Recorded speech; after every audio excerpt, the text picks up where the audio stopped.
It is a great distinction of the Holy Prophet sallallahu alaihi wasallam that the very religion he founded bears a name, the literal meaning of which is peace. The word Islam indicates the very essence of the religious system known by that name.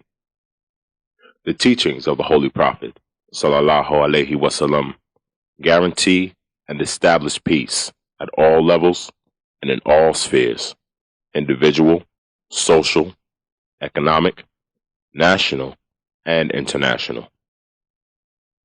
One who becomes a Muslim not only enters a safe haven, but also guarantees it for others. The Holy Prophet ﷺ defined a Muslim as one whose word or deed cause no harm to others. Peace is the greeting of Muslims, and peace shall also be the greeting of the dwellers of paradise.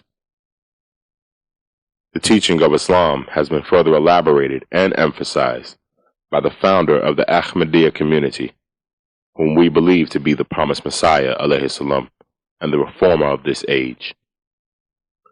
Although the Ahmadiyya Muslim community is a small community, it is a standard bearer and the representative of the true teachings of Islam. The promised Messiah alayhi salam said that by announcing his claim, God Almighty has placed two burdens upon him. One is the right of God, and the other is the right of God's creation. Today, his influence has spread to every corner of the world, including United States. The Ahmadiyya Muslim Community USA was established in 1920 as the first American Muslim organization. The New Orleans chapter was founded in 1924 and includes members throughout Louisiana, as well as Mississippi and Alabama.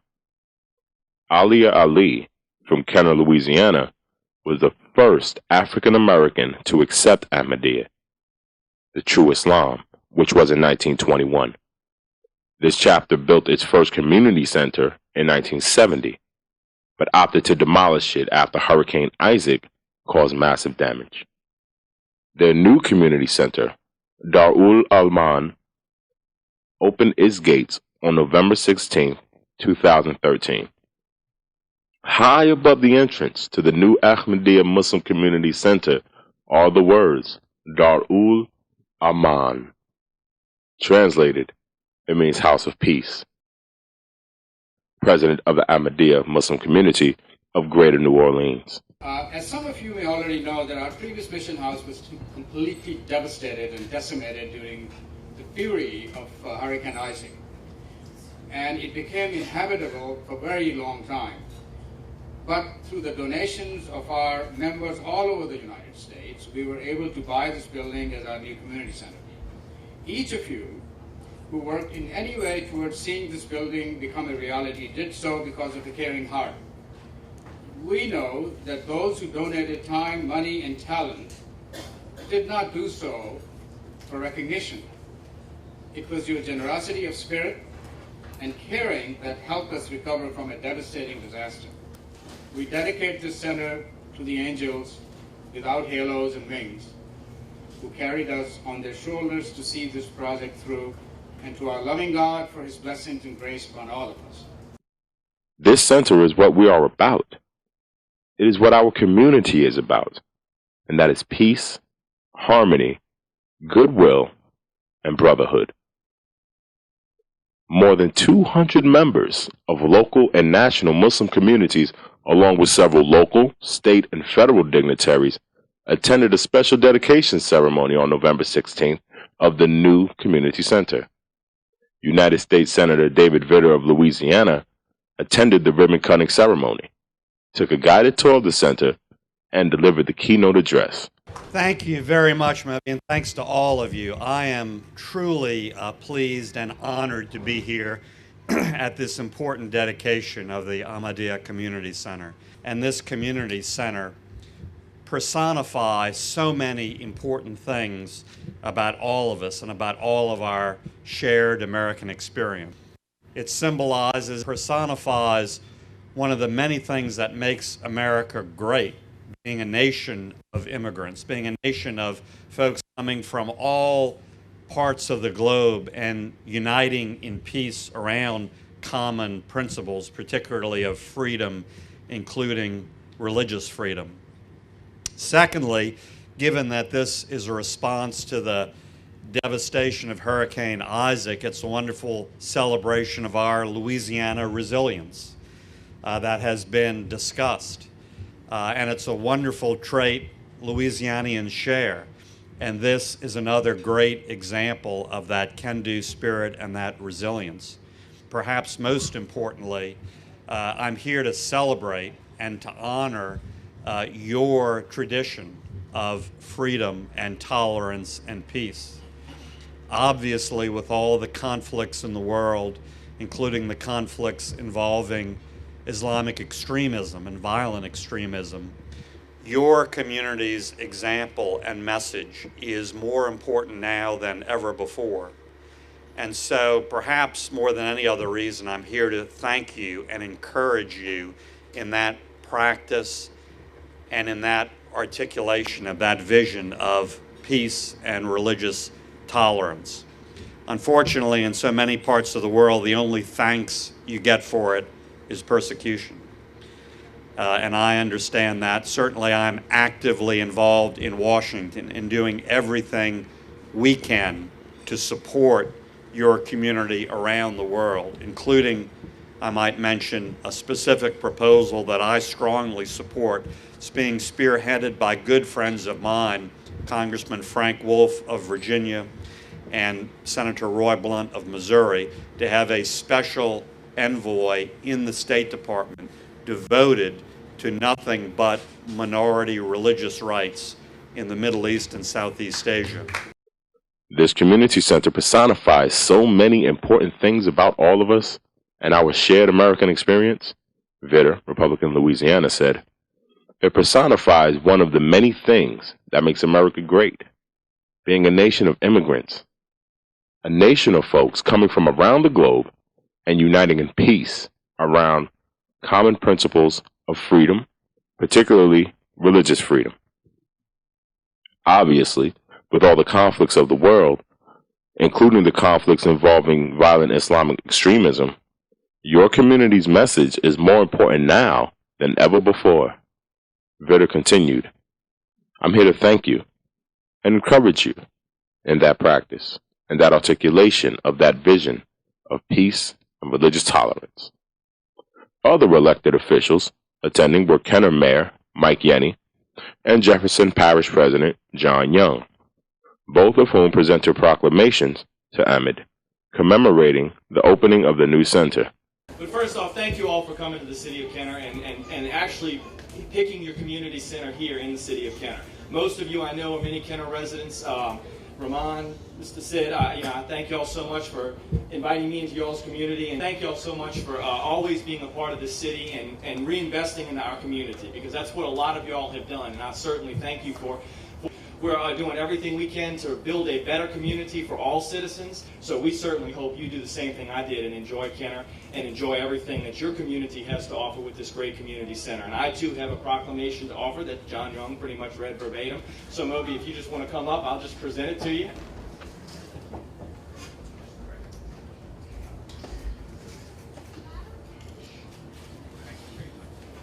I think it's, as Senator Vitter alluded to, the greatness of America is the fact that we are and have always been a melting pot. The other significance to this event today, your dedication of this community center, is the pilgrims that came from England and founded the colonies and eventually what became the United States of America came primarily because of religious freedom. They were seeking religious freedom to practice religion of their own and not a state-sponsored religion. And that's what makes America great, our strength and our diversity. All of us sitting here today our forefathers came, or we may have come from other countries, because other than the Native Americans, nobody was here when the Pilgrims came. And we've been through a lot of trials and tribulations, but I think the fact that we have citizens who come from different countries and different backgrounds and different religions, as long as we continue to communicate and have dialogue, we're stronger together than we are apart. And I think that's what makes this country great. I want to thank you for your contribution to this community of Jefferson Parish. I want to pledge to you not only get involved in your particular community, in this community center, but get involved in the larger aspects of the city of Kenner, of the parish of Jefferson, because this is your city, and this is your parish as well. And I pledge to you as president of Jefferson Parish, we want you to get more involved in the overall community, and we want to work with you and your community to make Jefferson Parish a better place to live, work, and raise a family for all of our citizens, so that they can all achieve the true benefit of the American dream. And Kenner Councilman Keith Reinhardt and Kenner Councilwoman Maria DeFranchise. Also in attendance were former Lieutenant Governor Jimmy Fitzmaurice. Our honored public officials are here with us today, and you should be honored by their presence because they represent some of the finest leaders in our country. Of course, I endorse wholeheartedly everything that Senator Vitter has said. I compliment you on your wonderful leadership in establishing this community. Having lived here all of my life, I know many of you personally. I know and I understand your commitment. And for the time that I have, I continue to offer my humble servant. I want to leave you with one thought today. It's easy for us to speak here before the microphone and tell you what things ought to be and what you should do. But I think it's important that we give you a message as to what you can do. And that's my message to you at this time. Build a better world, God said. And I answered humbly, how? This world is such a vast, large place, so complicated now. And I, so small and useless am, there's nothing I can do. But God in all his wisdom said, just build a better you. My challenge, build a better you. Thank you very much. U.S. Attorney Kenneth Polite, former U.S. Attorney Jim Letton, FBI Special Agent in Charge Mike Anderson, Amjad Mahmoud Khan. I've had the opportunity to visit New Orleans, and that was in 2006, roughly 6 months after Hurricane Katrina. And I remember getting in a car and driving. I just wanted to see the city. Because what I had seen at that time was just images from the television. And I saw some of the worst affected regions of Louisiana, particularly the 9th Ward. When I saw firsthand the decimated streets and neighborhoods with the wrecked homes and the heaps of wood and the mattresses on the road, my heart sank. And I came with a very specific purpose. I was offering free legal aid to rebuild 5 houses of worship that had been ravaged by the storm, and 2 schools. This is a community that's one of the oldest American Muslim organizations. We laid roots in 1920. In fact, in Louisiana, our first chapter, our first mission house was set up not too far from here in 1970, and it also had flood damage. But our roots are actually traced back to 1924. On the flight here, I was reading a letter from J. Livingston Mott. He was an American convert to our community, a Muslim. He sent a letter to our religious leader in 1924 from New Orleans. I mentioned this to the senator earlier. And he mentioned about the vibrancy of the community in the 20s in New Orleans. American Muslims in this town. And that's where our community lays its roots. But what's unique about our community is that we're united by a single leader. The Khalifa, Mirza Masroor Ahmad, His Holiness, we call him. He is a guide to tens of millions of people worldwide, and his directives aim at fostering an environment of absolute justice, human welfare, and social harmony. And under his leadership, our community has built over 15,000 mosques. 500 schools, and 30 hospitals around the world. We've translated the Quran in 70 languages. We propagate the true peaceful teachings of Islam through a 24-hour satellite network, Muslim Television Ahmadiyya, through the internet, through print. And we've set up an independent disaster relief organization, Humanity First, which has sent volunteers in all the major disasters worldwide, including the current typhoon in the Philippines, Hurricane Sandy last year, and Hurricane Katrina and Rita. And the community has collected 35,000 bags of blood in 3 years in a new initiative we call Muslims for Life, our effort to honor the memories of those who lost their lives on 9/11. This is just a glimpse of who we are as a community.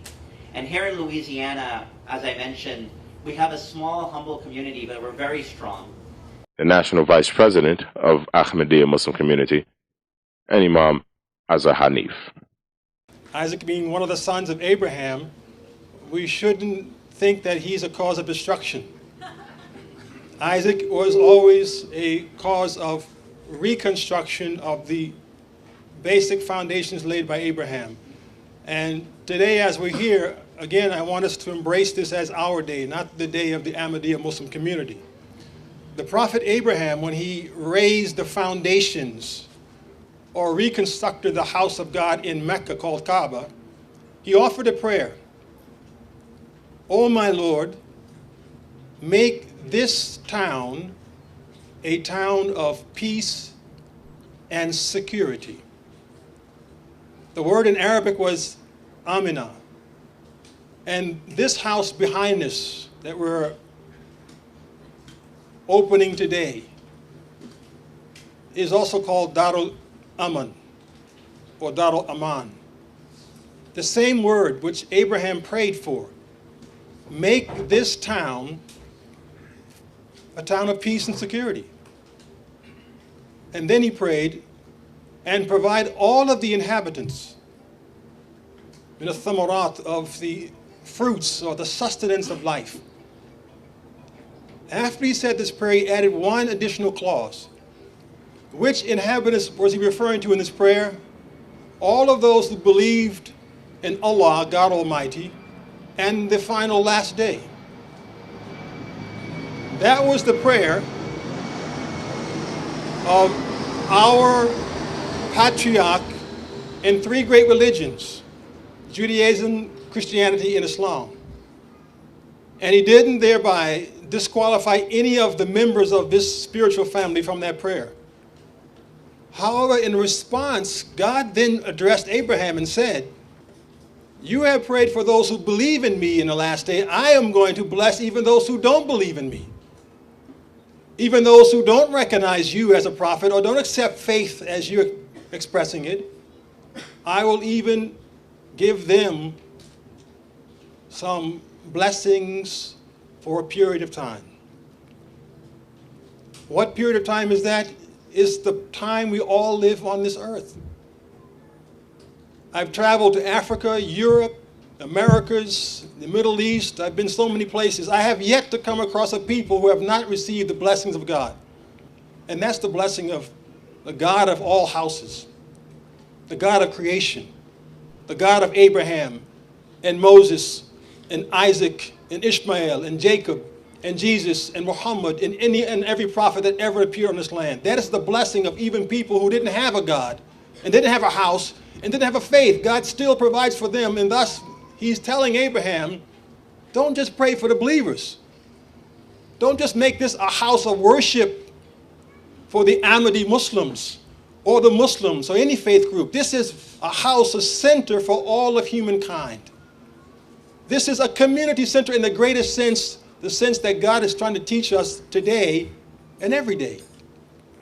And I truly hope we can bring that message into our hearts and into our efforts and into our plans, because recently in Auckland, New Zealand, our Khalifa, the head of our community, he mentioned this to the people sitting there. And he said, I know for the most part when you think of a community center by Muslims or a mosque being built in your neighborhoods, you step back and you wonder. You almost fear that are these the groups that are going to create some terror plots in our land? Some disorder and disruption? Or are they going to bring in our community amina, peace and security? And that first prayer of Abraham is our prayer today, to let us all know, to let you know, to let this city and town know, to let this state and this world know that whenever we build these places, it's only for this purpose, as God taught Abraham. We pray, Rabbi ij'al hadha baladan amida. Oh Allah, make this city of New Orleans and every city in this nation, every city in this world, places of peace and security. Warzuq ahlahu min ath-thamarat, and provide all the people with the fruits of sustenance for their needs so we can all live in peace and harmony, having our basic needs met. And I then would encourage you, today this is your day. Today this is your center, it's not ours. The Ahmadiyys are only here to look after and care for it. That was Abraham's duty.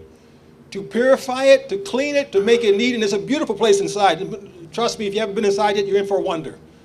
Because all I need is a rough roof like this and this floor. It's enough I need to say my prayers. I don't need much more. That's more than Prophet Muhammad had in his house. He had a dirt floor, he had a palm thatched roof, and it would rain, it would leak on his head, and he'd prostrate in mud and the dirt below his feet. That was enough for him. But to make it your center, if I built that one, no one's showing up. And now, please pour your heart and mind and soul into coming here and working with us in projects to keep improving the lot of all humankind. One point which we always keep in mind is that these facilities are open for everybody. There are no restrictions. Anybody who comes and wants to utilize that facility, we are open, and we appreciate their cooperation with us and working with us. About the mosques, especially, God has said in the Holy Quran, Annal Masajida Lillah, that in reality the mosques, the house of worship, are owned by Allah. When we talk to our members, we highlight some fundamentals. And these fundamentals are very important in this time and age when, unfortunately, many Muslim clerics have done things which have created a wrong impression of Islam. People have misunderstood the religion of Islam. And a great responsibility is on those Muslim clerics who have given this horrible interpretation of the Holy Quran or the tradition of the Prophet. I remember once I was delivering a lecture in the northwest of Canada. The name of the place is White Horse.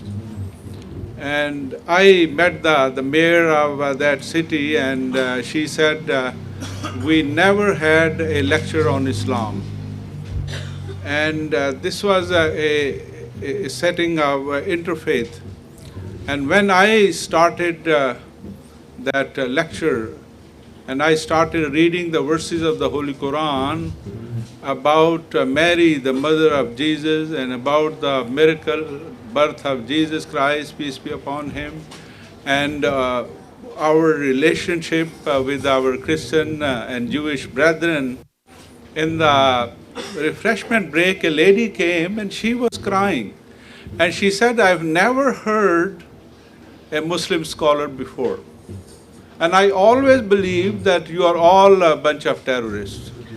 You are all out to kill Christians and Jews. And this is perhaps your faith that you get out and kill Christians and Jews. And then she said that today I have heard something positive first time, and can I say to you that you are my brother in faith? And I said, in reality we are, because we are all children of Adam and we are all followers of Abraham, as Imam Hanif said, and we are all one people and we are all one nation. And it's unfortunate that we see this, how humanity has been divided. we teach our young generation, our children who are born and raised here in the beautiful country of United States of America, that always keep in mind that Islam means peace. When we say as-salam, is the same, from the same root, and this is the same root of Hebrew when you say shalom, peace. Every day we say assalamu alaikum, peace be on you. In the Holy Quran we say that God is as-salam, which means He is source of peace and security. And how could that God, who is the source of peace and security, ask us and get out and kill people who are innocent and those who haven't done anything wrong? So this fundamental point is again and again highlighted in Muslim community. We also tell them that you never create disorder. I see, the presence of law enforcement agencies, and we are very proud to tell them that continuously we tell our children, we tell our men and women, we talk about, not only in our community centers and our mosques, but in our homes, that Islam means peace, and Islam does not give you the license to create disorder of any kind. You cannot go out and be part of a movement which promotes civil disobedience, or you cannot be part of any strike. You will not go and break the windows. You will not even protest. Even the name of Prophet Muhammad is blasphemed. You will never ever go on the street and break the windows or burn properties or burn churches, and unfortunately many Muslims have done it. And that is why I'm saying that this point has to be mentioned again and again, that this is not Islam. I know when that cartoonist in Denmark, he made some cartoons of Prophet Muhammad. When the news came, 7 churches were burnt by some unfortunate Muslims in Nigeria alone. There were churches burnt in the recent weeks in Pakistan. So how can you do that? So because God says, and I quote from the Holy Quran, "Inna Allah la yuhibbul fasad." Allah or God does not love, does not like any kind of disorder. So, as mentioned earlier, we have been very vocal on these issues.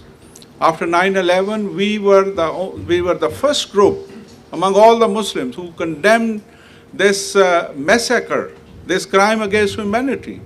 And we said that these people who say that we are Muslims, we have done it. And unfortunately, there were some people who were celebrating in the streets of some Arab countries. And we told them, this is unfortunate. This massacre, this crime against humanity cannot be in the name of Islam, or in the name, for that matter, in the name of any religion. Because no religion would give you this kind of authority that you get out and kill innocent civilians. Now, there is also a very interesting question which has been raised in the past, when a Pakistani, Faisal Shahzad, wanted to detonate a bomb in Times Square. And we had in Times Square a press conference. And we said that we will tell people that Islam means peace. But only another question was raised, can we trust Muslims? A person living in my neighborhood, like Faisal Shahzad, who was an engineer by profession, who was a family man. I think he had 1 son or two children. And then one day he became a terrorist. So people started asking this question, can we trust Muslims? How can we, a poll was done, would you like to have a Muslim as your neighbor? And majority of the people said no. So we took this challenge. We said, okay, we will not only talk about peace, but also highlight another tenet of Islam, which means that we must be loyal to our homeland. There is a verse in the Quran which says that you should obey God and His Messenger and obey those who are in authority. And this is not a political statement. This is our religion. This is our faith.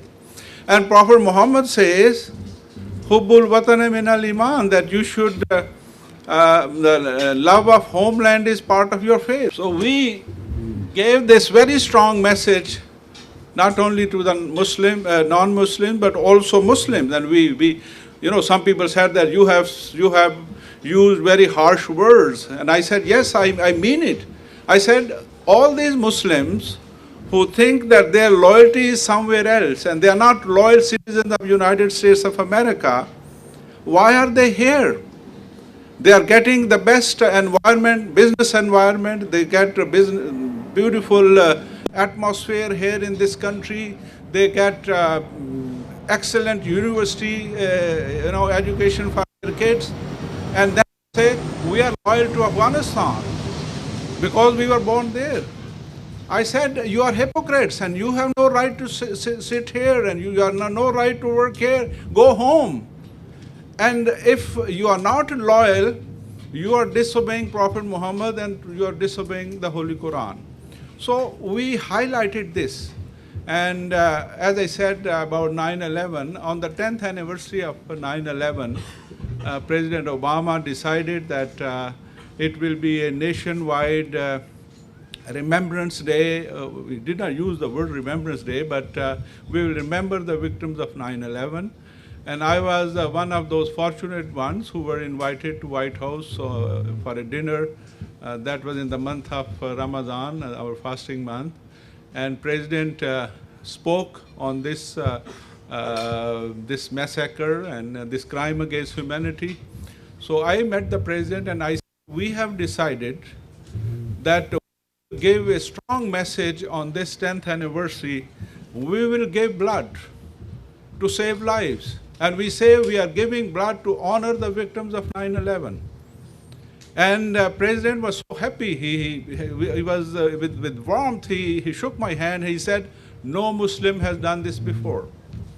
So I am reporting to you that by the grace of God, we think that about 35,000 pints of blood have been collected. Where we have gone to the churches, we have gone to the synagogues, we have gone to FBI, we have gone to the cities and the mayors and the universities, we have gone to the state houses, and we have gone to the Capitol Hill, and we had these blood drives, hundreds of them all across the country. And not only that, we put those slogans on the buses, in metros, and in the newspapers, and electronic billboards, saying, come and give blood and honor the victims of 9/11. So in last 3 years, according to the Red Cross, they say that 1 pint of blood saves 3 lives. So according to this, by the grace of God, we have saved 100,000 lives in the United States of America against those.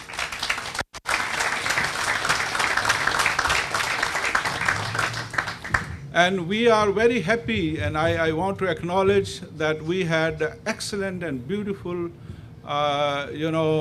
cooperation with the faith groups, and I acknowledge what they have done. So now I'm just saying the last word, that why I'm saying this. I'm telling you that you are dealing with a community who believes in peace and not in terrorism.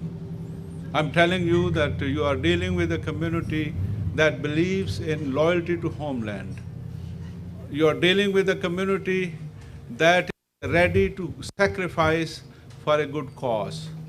And the Holy Quran says, Ta'awanu alal birri wa wala ta'awanu alal ismi wal udwan, that don't see who is there, see the cause. If the cause is good, you should cooperate. And if the cause is bad, don't cooperate. So I can tell you that all these great leaders from all different levels of the government and from the law enforcement, you can count on us. and you can get our cooperation on everything which is good. And let us work together and let us give a strong signal to the community that we will not tolerate radicalization of religion, we will not tolerate any kind of extremism, we will promote peace and harmony. May God bless you all. The renovation of the two-story, 8,000 square foot center began a year ago. The first floor includes an office and library, 2 prayer halls, and 2 conference rooms, one each for men and women, a dining room, kitchen, and a recreation center. The cost was approximately $1.2 million. The caring hearts which helped to renovate this building gave not only financially, but also gave their time, Ahmed said. This whole project was done with passion, keeping in mind our motto, which is love for all, hatred for none.